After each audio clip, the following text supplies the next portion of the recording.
Le monde est actuellement en train de vivre une crise de l'énergie sans précédent. Il y a 3 semaines, la Russie coupait le gaz à 2 pays de l'Union européenne, à savoir la Bulgarie et la Pologne.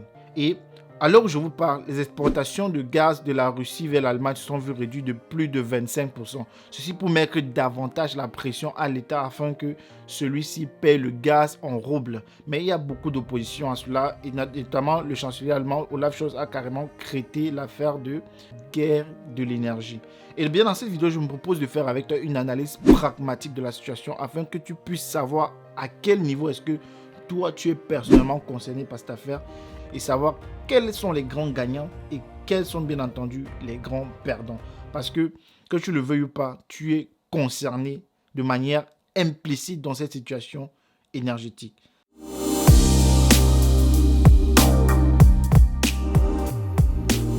Salut, c'est Sondy, bienvenue sur ma chaîne. Ici, je parle d'éducation, de business, d'entrepreneuriat et de développement personnel. Alors, si ce sont des sujets qui t'intéressent, tu peux bien entendu envisager de t'abonner à cette chaîne, d'activer la cloche de notification. Et à la fin de cette vidéo, n'oublie pas de me laisser également un j'aime. Ça permet à YouTube de référencer ma vidéo, ce qui est très important pour le grandissement de la chaîne. Et d'ailleurs, je tiens à dire en vivant merci aux 372 personnes qui sont abonnées jusqu'ici sur ma chaîne. C'est vraiment quelque chose d'incroyable et je crois que petit à petit, on va le faire, on va continuer à grandir comme ça ensemble et voilà, continuer à évoluer dans notre marche vers le succès.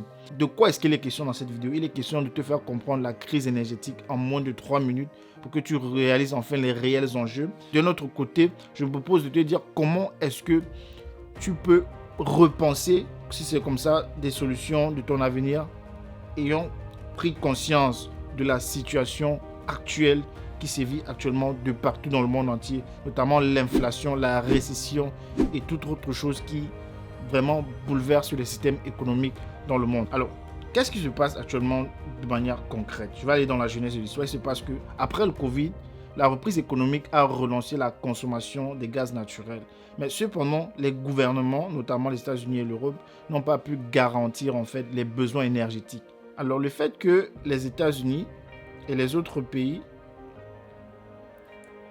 n'ont pas réussi à garantir l'apport en énergie pour que la consommation soit bonne, il y a eu cette première hausse des prix. Et la deuxième raison, c'est qu'il y a eu des caprices, notamment de la nature. On a eu moins de vent en Europe, on a eu des problèmes d'eau dans les pays du sud, d'Amérique là-bas. Et il y aurait plein de causes naturelles qui sont ajoutées, notamment à la situation. Et ça a également encore causé la hausse des prix. Alors, ça c'est les causes naturelles. Maintenant, il se passe maintenant que la Russie, en début d'année, décide d'envahir l'Ukraine. On va dire comme ça, considérer que c'est un envahissement de l'Ukraine, de mettre le problème de la guerre en Ukraine. Alors, cependant, la Russie, elle était bien préparée. Tu vois, tout commence d'abord par la construction du Nord Stream 2. C'est-à-dire que la Russie a donc décidé de construire le Nord Stream 2 depuis un bon nombre d'années déjà et ils ont réussi à construire cela. Mais il se posait maintenant notamment le problème parce que les États-Unis et l'Ukraine se sont longtemps opposés à ça parce que l'Ukraine considérait que si la Russie construit et met en marche ça va bloquer en fait. Ils n'auront plus besoin de passer par l'Ukraine pour fournir l'Union européenne parce que voilà, la Russie va directement fournir l'Union européenne. Alors, la Russie étant bien préparée, je vais dire mieux préparée face à la situation énergétique dans le monde que plusieurs autres pays, avaient notamment prévu beaucoup d'autres choses. Notamment, ils avaient décidé il y a bien longtemps de réduire déjà le transfert, l'envoi de gaz vers l'Union européenne. Et ce qui fait qu'aujourd'hui, les réserves en fait en énergie, notamment de l'Allemagne, sont très faibles. Et maintenant, il y a un coup de pression vraiment de la Russie, encore comme ça, davantage pour que les pays payent le gaz en roubles. Mais sauf que l'Allemagne ne veut pas. De manière concrète, qu'est-ce que ça cause?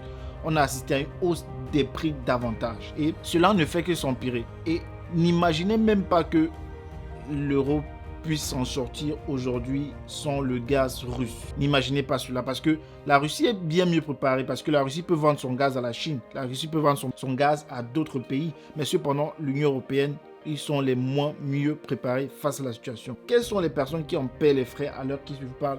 Les personnes qui en paient les frais sont vous et moi. On a vu une flambée des prix, que ce soit pour les véhicules, que ce soit les prix de l'énergie dans la maison. Bien sûr qu'actuellement on traverse l'été, mais il ne faut jamais voir la vie dans le court terme. Pense minimum 1 an. Alors qu'est-ce qui va se passer en hiver prochain? Il va se passer que les prix vont davantage augmenter. Ceci si l'Union européenne refuse de céder aux pressions de la Russie, ce qui n'est pas près d'arriver. Donc ce qui se passe, c'est que nous sommes dans un schéma dans lequel l'Union européenne va vouloir s'en sortir avec les moyens de bord. Mais sauf que c'est trop limité. Il va falloir rationaliser, il va falloir augmenter les prix, il va falloir faire beaucoup d'autres choses. Mais cependant, pour toi et moi qui sont citoyens de lambda, qui sont dépendants, par exemple, d'une activité économique, on n'a pas moyen. Il n'y a pas eu d'augmentation de salaire. Il n'y a carrément pas eu d'augmentation de salaire.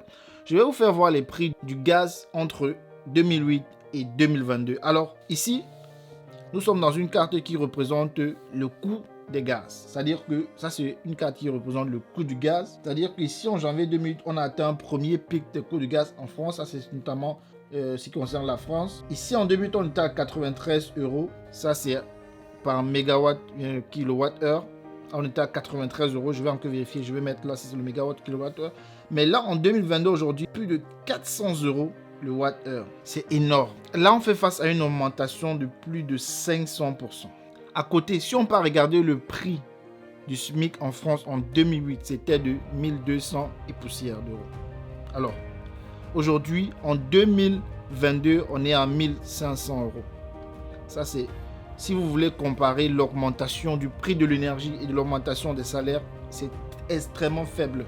Et je pense qu'il y a beaucoup de similarités entre la France et l'Allemagne et plein d'autres pays de l'Union européenne en ce qui concerne les augmentations. Il n'y a aucun pays de l'Union européenne qui a connu une croissance qui permet en sorte qu'il augmente de manière extrêmement considérable les salaires des populations. Mais cependant, on fait face, l'énergie ne suit pas. Et ce qui va se passer, c'est que ça va davantage augmenter. Les coûts vont davantage augmenter. Et nous allons davantage en payer les frais. Mais cependant, tu peux choisir de faire les choses différemment. Et justement, c'est là où on entre dans le deuxième volet de cette vidéo. Pourquoi tu devrais aujourd'hui considérer le fait d'avoir un deuxième revenu à côté du revenu où tu as aujourd'hui. C'est très important aujourd'hui, en 2022, de susciter des passifs pour essayer de garantir ou bien pour essayer de sécuriser son avenir.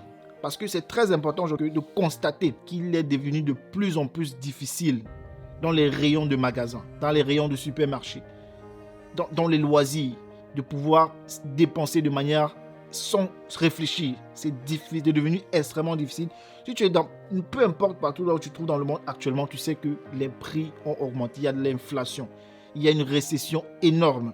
Alors, comment est-ce que toi, tu peux contrecarrer ça en anticipant l'avenir? C'est notamment en pensant aujourd'hui différemment, notamment en réfléchissant sur des revenus alternatifs que tu pourrais aujourd'hui décider d'engager.